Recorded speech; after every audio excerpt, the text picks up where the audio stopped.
anak-anak usia SMP harus apa ya istilahnya berhadapan dengan metode sosialisasi ceramah yang Iya. seperti itu, terus kemudian dikenalin jenis-jenis ini dia nggak ngerti, Iya, dia benar. nggak ngerti. Kita harus bedakan gitu ya. Heeh.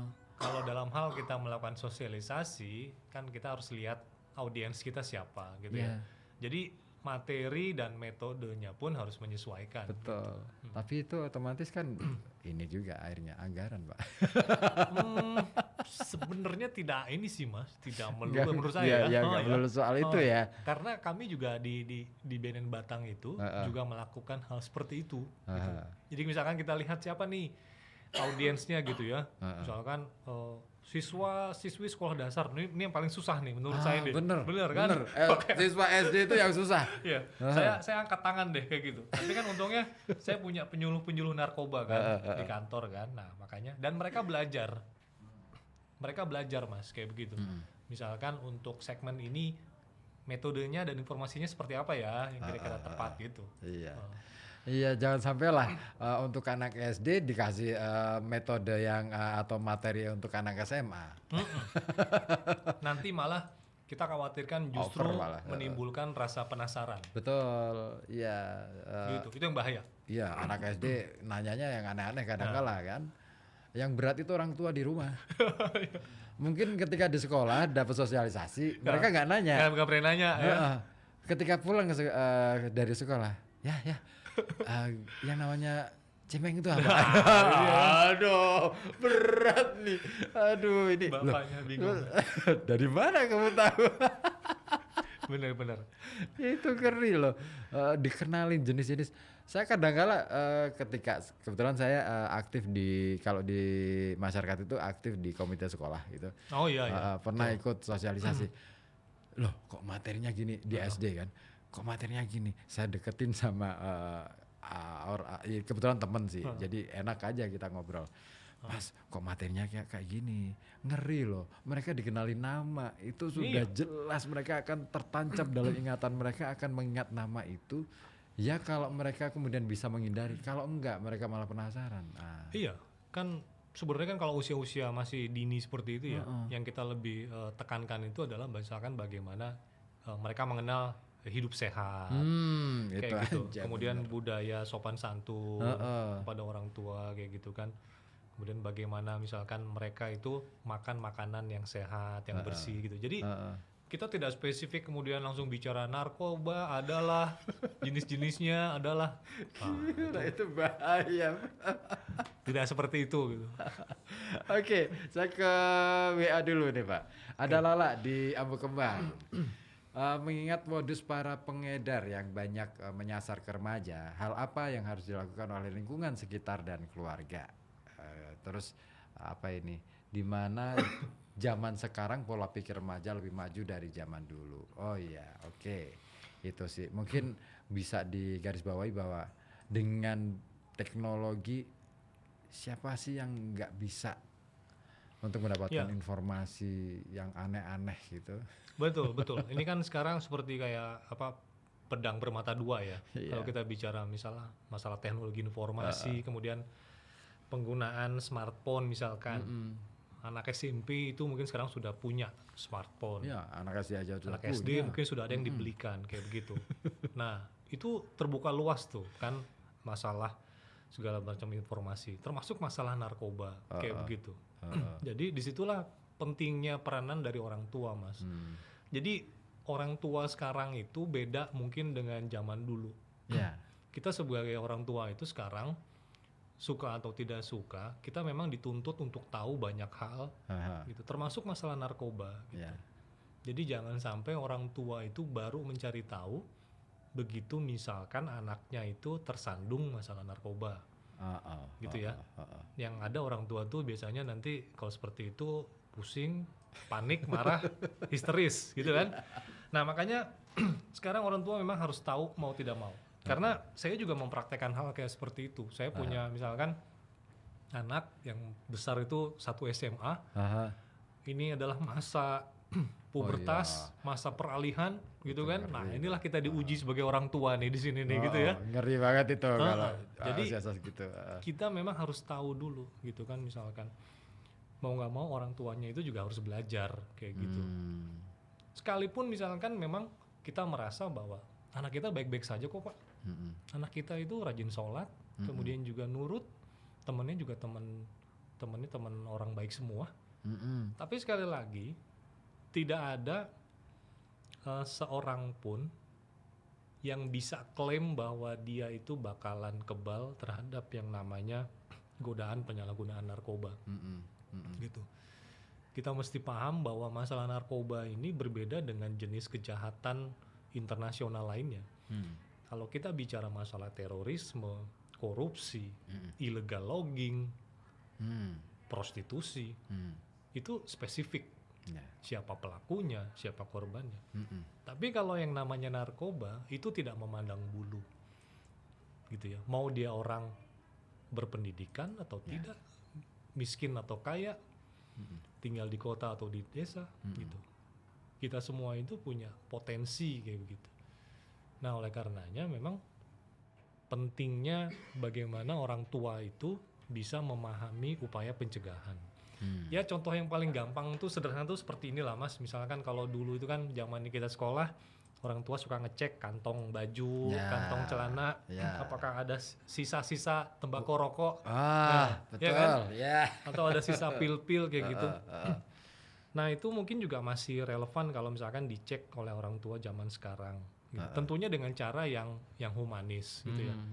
Dan satu lagi yang juga kita bisa cek, handphone putra-putri kita itu sendiri juga mungkin. Harus kalau itu wajib gitu. Iya. Saya aja pakai link itu kan, jadi terpantau aplikasi apa ini yang baru diinstal. Iya. Karena kan tren peredaran narkoba ini juga banyak dijual melalui media sosial kayak begitu. Kemudian juga pembayarannya melalui transfer mobile internet banking seperti itu kayak gitu. Jadi mau tidak mau ya memang kita harus lebih waspada lagi kayak gitu. Betul. Oke, kembali ke WA lagi dari siapa ini? Ratna di Buaran. Mau nanya gimana sih caranya mendapatkan surat bebas narkoba? Apakah ada biaya atau gratis? Ya. Oke, kalau salah satu layanan kami itu kan memang berupa penerbitan surat keterangan hasil pemeriksaan narkoba gitu ya. Surat hasil pemeriksaan ya? SKHPN, surat keterangan hasil pemeriksaan narkoba. Gitu artinya garis bawahnya kan ada pemeriksaan dulu gitu. Betul. Jadi memang sekarang biasanya ini banyak diminta oleh mereka yang mau daftar untuk ke perguruan tinggi atau untuk mencari pekerjaan, atau sekarang misalkan yang mau daftar jadi lurah atau kades, atau yang sekarang jadi mau pilek, jadi caleg. Nah itu dia. Nah sesuai dengan ketentuan di dalam Kepres keputusan Presiden, sekarang layanan itu sudah berbayar. Oh sudah berbayar. Ya sebagai penerimaan negara bukan pajak. Nah sebesar Rp290.000 kayak begitu. Nah, saya memahami situasi kebatinan gitu kan masyarakat kayak gitu ya. Memang angka 290 ini lumayan mahal kayak begitu. Tapi yang bisa kami jelaskan adalah pertama memang itu angka yang sudah ditetapkan di dalam Kepres, dan yang kedua adalah kami selalu sampaikan kelebihannya apa sih kalau misalkan Bapak Ibu membayar dengan harga 290.000 itu. Nah, contohnya misalkan layanan di kami itu bisa diakses dengan cepat kayak begitu. Jadi misalkan masyarakat mau bikin itu kan memang harus datang. Karena kan nanti urinnya akan diperiksa gitu ya. Dulu ya. Tapi dalam waktu 20 menit nah masyarakat sudah bisa mendapatkan surat itu gitu. Bahkan sekarang ini kami nanti akan menerapkan di setiap hari Kamis layanan itu bisa cukup hanya dalam waktu 5 menit gitu ya, dengan ketentuan bahwa si pemohon itu sudah mendaftar dulu sebelumnya dari rumah misalkan. Berarti online gitu ya? Lewat online kayak begitu. Jadi masyarakat nanti bisa mengakses. Contoh nanti di dalam Instagram BNNK Batang itu ada link tree-nya itu. Di situ ada aplikasi yang namanya Spot, sistem pelayanan online terpadu BNK Batang. Nah di situ ada untuk seandainya misalkan ada yang mau membuat SKHPN bisa daftar di situ. Gitu. Itu bisa diakses cukup dengan menggunakan smartphone saja. Nah jadi begitu datang di kantor kami sudah nanti bisa langsung mendapatkan prioritas. Gitu. Dalam waktu 5 menit insya Allah sudah jadi. Gitu. Kemudian juga misalkan layanan ruang tunggu yang nyaman yang kami siapkan untuk masyarakat. Gitu ya. Itu beberapa contoh agar harga 290.000 itu sebanding kayak gitu. Termasuk juga kalau misalkan mereka mau membutuhkan untuk dalam versi digitalnya. Ada? Iya, misalkan nanti selain mereka menerima dalam bentuk hard copy, kita juga bisa berikan file untuk PDF-nya seperti itu. Gitu. Pak, ini kan kemarin kan baru banyak caleg nih. Ya. Rame nggak tuh kemarin yang minta surat itu? Lumayan sih mas, di Batang itu lumayan gitu ya. Ada beberapa kayak begitu ya. Cuma kan memang layanan pembuatan surat ini kan bukan hanya ada di kami nih. Ada juga misalkan di rumah sakit ya, gitu ya. Tapi ada juga beberapa calon legislatif itu yang memang datang juga. Banyak? Tidak terlalu banyak sih sebenarnya. Ada. Tapi tidak terlalu sampai bikin antrian kayak gitu tidak. Kirain rame. Gitu. Oke. Gini kan tadi ada pemeriksaan terlebih dulu. Kalau misal nih, kan ini misal ya. Artinya bahwa tidak menutup kemungkinan itu bisa saja terjadi. Kebetulan ternyata dia kena positif misalnya. Iya, betul. Berarti surat itu tertangguh gitu. Nah, ini saya bicara contoh nyata ya. Kemarin di Lalahnya itu salah satu calegnya itu dia datang gitu kan sendirian. Nah, untuk buat surat keterangan itu. Kemudian setelah diperiksa urinnya ternyata positif zat benzodiazepin. Kayak gitu. Positif itu kan. Benzodiazepin itu kan salah satu zat yang mengandung narkotika gitu ya. Nah, menyikapi kondisi itu salah satu tahapan yang petugas kami lakukan adalah melakukan konfirmasi. Gitu. Jadi sesuai dengan SOP-nya, petugas kami melakukan konfirmasi apakah misalkan dalam waktu 1 minggu ke belakang ini yang bersangkutan itu mengkonsumsi obat, gitu ya.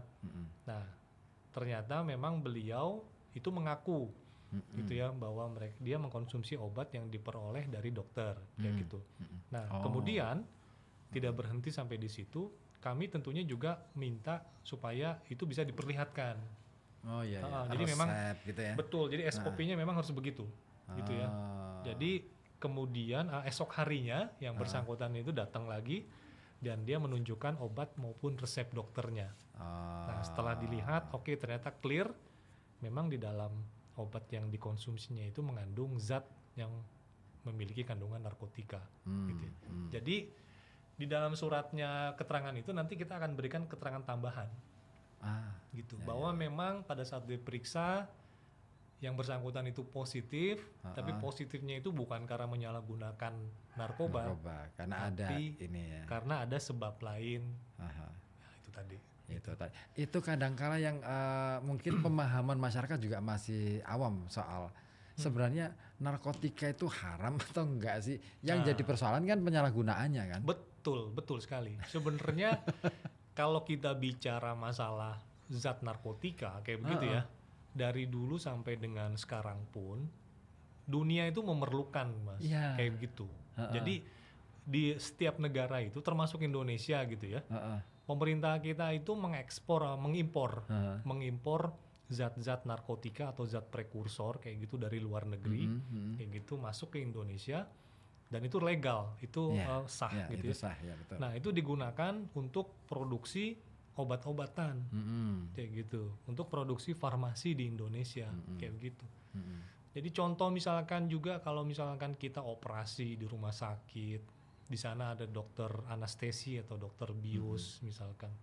Nah, itu pasti menggunakan zat narkotika tuh. Gitu kan, untuk membius pasien gitu. Tapi sepanjang tidak disalahgunakan, tidak masalah. Gitu. Yang jadi masalah kan itu ya, penyalahgunaannya. Betul sekali. Yang jadi masalah adalah ketika disalahgunakan, nah itu yang nggak boleh. clear deh sekarang. Kadang-kadang kan orang jadi keliru memahami bahwa Iya. yang jadi masalah narkotiknya bukan orangnya. Iya, benar. Aha.